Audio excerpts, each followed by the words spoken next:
नमस्कार विद्यार्थी मित्रांनो, स्वागत आहे तुमचं SK MPSC अकॅडमी या आपल्या यूट्यूब चॅनलमध्ये। आज दिनांक 31 डिसेंबर 2023 म्हणजे 2023 या वर्षाचा आजचा आपला शेवटचा दिवस आहे आणि वार आहे रविवार। या ठिकाणी आज आपण घेऊन आलो आहेत संपूर्ण लोकसत्ता वृत्तपत्र विश्लेषण। या ठिकाणी महत्त्वाच्या बातमीमध्ये आपण राम जन्मभूमी, यशवंतराव मुक्त विद्यापीठ, तान्मी घाट, वंदे भारत रेल्वे आणि इतिहासासंदर्भात जे काही आपण 5 एक्स्ट्रा क्वेश्चन डिस्कस करतो, अशा या ठिकाणी जे काही क्वेश्चन आहेत त्यांना आपण MCQ क्वेश्चनच्या माध्यमातून डिस्कस करणार आहोत। चला तर जी काही आपली डिस्कशन आहे तिला या ठिकाणी आता आपण सुरुवात करूया। या ठिकाणी जी पहिली न्यूज आहे ती या ठिकाणी आपणास राम जन्मभूमी संदर्भात आहे। सर्वप्रथम न्यूज पाहूया। विकास वारशामुळे देशाची प्रगती, अशा प्रकारची न्यूज तुम्हाला लोकसत्ता पेज क्रमांक 1 वरती दिसून जाईल। अलीकडेच राम जन्मभूमी या ठिकाणी पंतप्रधान नरेंद्र मोदी यांनी मोठ्या प्रमाणावर विकास कामांचं लोकार्पण केलं आहे आणि त्या ठिकाणी त्यांनी अशा प्रकारचे ते विधान केलं आहे। मग या ठिकाणी या न्यूजला धरून आपला जो क्वेश्चन बनतो तो क्वेश्चन पाहूया। अयोध्या राम जन्मभूमी स्थळ कोणत्या नदीकाठी वसले आहे, अशा प्रकारचा या ठिकाणी आपल्याला प्रश्न आहे। ज्या ठिकाणी पर्याय ए शरयू नदी, पर्याय बी शारदा नदी, पर्याय सी गंगा नदी, पर्याय डी यमुना नदी। तर मित्रांनो या ठिकाणी जो काही आपला प्रश्न आहे त्याचे योग्य उत्तर आहे पर्याय ए शरयू नदीच्या काठी या ठिकाणी राम जन्मभूमी म्हणजेच अयोध्या हे नगर वसलेले आहे। या ठिकाणी जी शरयू नदी आहे या शरयू नदीविषयी काही गोष्टी आपल्याला माहिती असणं आवश्यक आहे। शरयू ही शारदा या नदीची उपनदी आहे, हेही तुम्हाला माहिती असणं आवश्यक आहे। उपनदी म्हणजे काय? फॉर एक्झाम्पल ही शारदा नदी आहे, अशा प्रकारे तिचा प्रवाह वाहताना आपल्याला दिसत आहे। या शारदा नदीला जेव्हा शरयू नदी या ठिकाणी येऊन भेटते तर अशा नदीला या ठिकाणी आपण उपनदी असे म्हणतो आणि शरयू ही शारदा या नदीची उपनदी आहे, हे तुम्हाला या ठिकाणी माहिती असणं आवश्यक आहे। त्याचबरोबर शरयू नदीचा जो काही उगम आहे तो सुरमुल या ठिकाणी आहे। सुरमुल या ठिकाणी शरयू नदीचा उगम होतो, हाही पॉइंट या ठिकाणी आपल्यासाठी महत्त्वाचा आहे।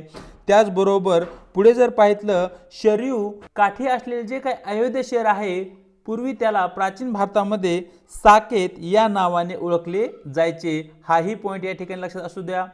साकेत आणि त्याचबरोबर साकेत ही प्रभू रामचंद्र यांचे जन्मस्थळ आहे, हेही या ठिकाणी क्वेश्चन मध्ये तुम्हाला माहिती झाले असेलच। चलूया आजच्या आपल्या प्रश्न क्रमांक 2 कडे, पुढच्या न्यूज कडे, जी की या ठिकाणी यशवंतराव मुक्त विद्यापीठा संदर्भात आहे। सर्वप्रथम न्यूज पाहूया। यशवंतराव मुक्त विद्यापीठात अक्षदा कलश पूजनावरून वाद, अशा प्रकारची न्यूज तुम्हाला लोकसत्ता पेज क्रमांक 1 वरती दिसून जाईल। तो वाद काय आहे, कशा संदर्भात आहे त्यामध्ये आपल्याला जायचे नाहीये। सरळ जो आपला प्रश्न आहे तो प्रश्न पाहूया। यशवंतराव मुक्त विद्यापीठ कोठे आहे, अशा प्रकारचा साधा सिंपल प्रश्न या ठिकाणी आपल्या समोर आहे। ज्या ठिकाणी पर्याय ए छत्रपती संभाजीनगर, ज्याला की पूर्वी औरंगाबाद या नावाने ओळखलं जायचं, पर्याय बी पुणे, पर्याय सी नाशिक, पर्याय डी मुंबई। तर मित्रांनो या ठिकाणी या प्रश्नाचं जे काही आपले योग्य उत्तर आहे ते आहे नाशिक या शहरामध्ये यशवंतराव चव्हाण मुक्त विद्यापीठ आहे, म्हणजेच या ठिकाणी आपला योग्य पर्याय आहे पर्याय सी। चलूया आजच्या आपल्या पुढच्या न्यूज कडे, जी की या ठिकाणी तान्मी घाटा संदर्भात आहे। सर्वप्रथम न्यूज पाहूया। ताम्हिणी घाटात बसचा भीषण अपघात, अशा प्रकारची न्यूज तुम्हाला लोकसत्ता पेज क्रमांक 1 वरती दिसून जाईल। ताम्हिणी घाट कोणत्या जिल्ह्यात आहे, अशा प्रकारचा आपला सरळ प्रश्न आहे। ज्या ठिकाणी पर्याय ए मुंबई जिल्हा, पर्याय बी रायगड जिल्हा, पर्याय सी रत्नागिरी जिल्हा, पर्याय डी पुणे जिल्हा। तर मित्रांनो या ठिकाणी या प्रश्नाचे जे काय आपलं योग्य उत्तर आहे ते आहे पर्याय डी पुणे जिल्हा, या ठिकाणी तान्मी घाट असलेला आपल्याला दिसतो। चलूया पुढच्या प्रश्नाकडे, जो की या ठिकाणी वंदे भारत रेल्वे संदर्भात आहे। सरळ न्यूज पाहूया। वंदे भारत रेल्वेची गती वाढवणार, अशा प्रकारची न्यूज तुम्हाला लोकसत्ता पेज क्रमांक 4 वरती दिसून जाईल। या ठिकाणी या न्यूजला धरून सरळ जो आपला प्रश्न आहे तो प्रश्न पाहूया। भारतातील पहिल्या वंदे भारत रेल्वेचे लोकार्पण केव्हा करण्यात आले, अशा प्रकारचा या ठिकाणी आपल्याला प्रश्न विचारलेला आहे। ज्या ठिकाणी आपला पहिला पर्याय आहे 30 सप्टेंबर 2022, पर्याय बी 26 जानेवारी 2019, पर्याय सी 15 फेब्रुवारी 2019, पर्याय डी 30 डिसेंबर 2023। तर मित्रांनो या ठिकाणी या प्रश्नाचे जे काही आपले योग्य उत्तर आहे ते आहे पर्याय सी 15 फेब्रुवारी 2019 रोजी या ठिकाणी भारतातील पहिली वंदे भारत रेल्वे लोकांच्या सेवेमध्ये दाखल झाली, म्हणजे त्या रेल्वेचं लोकार्पण झालं आणि ते पंतप्रधान नरेंद्र मोदी यांच्या हस्ते झालं होतं। हाही पॉईंट तुम्हाला त्या ठिकाणी माहिती असणं आवश्यक आहे। पुढचा पॉईंट, भारतातील पहिली वंदे भारत रेल्वे कोणत्या 2 ठिकाणादरम्यान धावली, अशा प्रकार जर प्रश्न आला तर तुम्हाला माहिती असलं पाहिजे दिल्ली आणि वाराणसी या 2 ठिकाणी पहिली वंदे भारत रेल्वे धावली होती। हाही पॉईंट या ठिकाणी तुम्हाला नोट डाऊन करून घ्यायचा आहे। त्याचबरोबरचं पुढचा आपल्यासाठी महत्त्वाचा पॉईंट आहे, तर महाराष्ट्रातील पहिली वंदे भारत रेल्वे केव्हा धावली आणि कोणत्या 2 शहरादरम्यान धावली हेही तुम्हाला माहिती असणं आवश्यक आहे। तर पहा, महाराष्ट्रातील पहिली वंदे भारत ही 30 सप्टेंबर 2022 रोजी धावली होती आणि ती मुंबई आणि गांधीनगर गुजरातचे जे काही शहर आहे या 2 शहरांमध्ये धावली होती। हाही पॉईंट या ठिकाणी नोट डाऊन करून घ्यायचा आहे। आणि या ठिकाणी पुढे जालना या ठिकाणी छत्रपती संभाजीनगर ते जालना यांच्या दरम्यान धावणारी जी काही वंदे भारत आहे तिचं लोकार्पण या ठिकाणी कालच म्हणजे 30 डिसेंबर 2023 रोजी या ठिकाणी करण्यात आले आहे आणि त्या संदर्भातच या ठिकाणी तुम्ही न्यूज पाहू शकताय। अशा प्रकारे मित्रांनो या ठिकाणी आपण लोकसत्ता वृत्तपत्रावर आधारित जे काही चालू घडामोडीवर महत्त्वाच्या न्यूज होत्या, ज्या की स्पर्धा परीक्षा दृष्टिकोनातून आपल्यासाठी महत्त्वाच्या होत्या, त्यांना इन डिटेल मध्ये या ठिकाणी आपण स्टडी केला आहे। पुढे आपण इतिहासासंदर्भात जे काही महत्त्वाचे 5 क्वेश्चन आहेत ते क्वेश्चन पाहणार आहोत, ज्यामध्ये आपला जो पहिला प्रश्न आहे तो प्रश्न पाहूया। संपूर्ण स्वराज्याची मागणी खालीलपैकी कोणत्या अधिवेशनामध्ये करण्यात आली होती, अशा प्रकारचा या ठिकाणी आपला प्रश्न आहे, ज्यामध्ये आपला पर्याय ए लाहोर अधिवेशन, पर्याय बी कोलकाता अधिवेशन, पर्याय सी दिल्ली अधिवेशन, पर्याय डी अलाहाबाद अधिवेशन। तर मित्रांनो या ठिकाणी या प्रश्नाचं जे काही आपले उत्तर आहे ते आहे पर्याय ए लाहोर अधिवेशन। या ठिकाणी संपूर्ण स्वराज्याच्या मागणीचा जो काही ठराव आहे तो या ठिकाणी पास करण्यात आला होता किंवा तशा प्रकारची ठराव या ठिकाणी मांडण्यात आला होता। या ठिकाणी जो प्रश्न क्रमांक 2 आहे तो पाहूया। ब्रिटिश पार्लमेंटवर निवडून येणारे पहिले हिंदी सभासद खालीलपैकी कोण, अशा प्रकारचा या ठिकाणी प्रश्न आपल्याला विचारण्यात आला आहे, ज्या ठिकाणी आपला पहिला पर्याय आहे फिरोजशाह मेहता, पर्याय बी नामदार गोखले, सी न्यायमूर्ती Ranade, D Dadabhai Naoroji.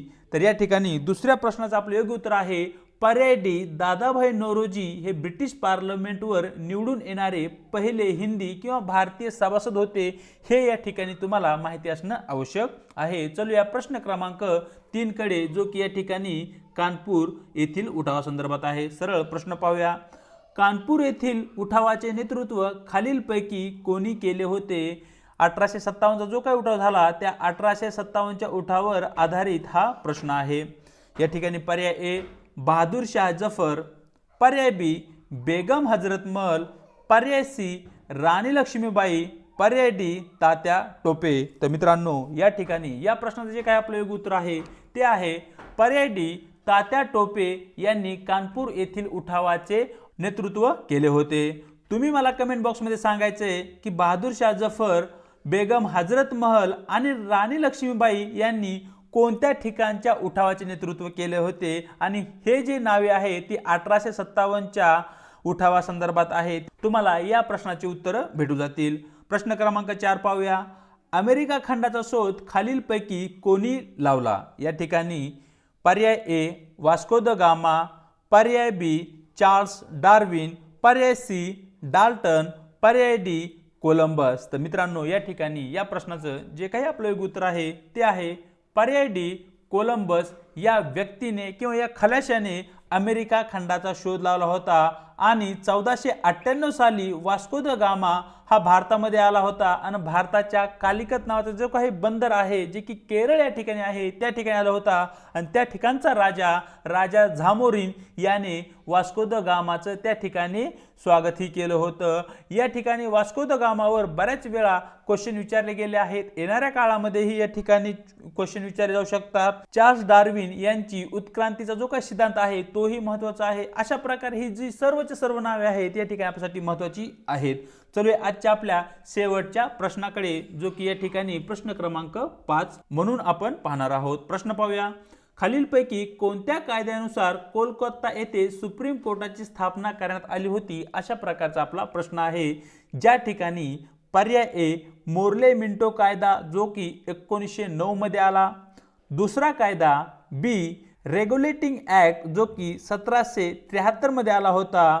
C council act, जो की 1861 मध्ये आला होता। आणि डी सुधारणा कायदा, जो की 1935 मध्ये आला होता। तर या ठिकाणी या प्रश्नाचं जे काही आपलं योग्य उत्तर आहे ते आहे पर्याय बी रेग्युलेटिंग ऍक्ट 1773 अंतर्गत कोलकाता या ठिकाणी सुप्रीम कोर्टाची स्थापना करण्यात आली होती। हा पॉइंट तुम्हाला नोट डाऊन करून घ्यायचा आहे, हा पॉइंट तुमच्या लक्षात असणं आवश्यक आहे।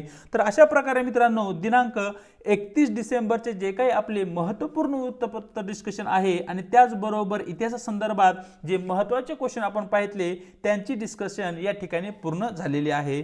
चॅनलवरती नवीन असाल, व्हिडिओ पहिल्यांदाच पाहत असाल तर चॅनलला लाईक, शेअर आणि सबस्क्राईब करायला विसरू नका। आणि त्याचबरोबर व्हिडिओच्या डिस्क्रिप्शन बॉक्समध्ये देण्यात आलेली आपल्या टेलिग्राम चॅनलची जी काही लिंक आहे त्या ठिकाणी आपले टेलिग्राम चॅनल जॉईन करायलाही विसरू नका। आपल्या टेलिग्राम चॅनलच्या माध्यमातून आपल्या प्रत्येक व्हिडिओच्या लिंक्स आणि त्याचबरोबर स्पर्धा परीक्षेसंदर्भात ज्या काही नवनवीन अपडेट आहेत किंवा चालू घडामोडीवर आधारित जे काही महत्त्वाचे कन्सेप्ट आहेत त्यांची अपडेट त्या ठिकाणी तुम्हाला भेटून जाईल। आज इथेच थांबत आहोत, भेटूया एका नवीन व्हिडिओ सोबत।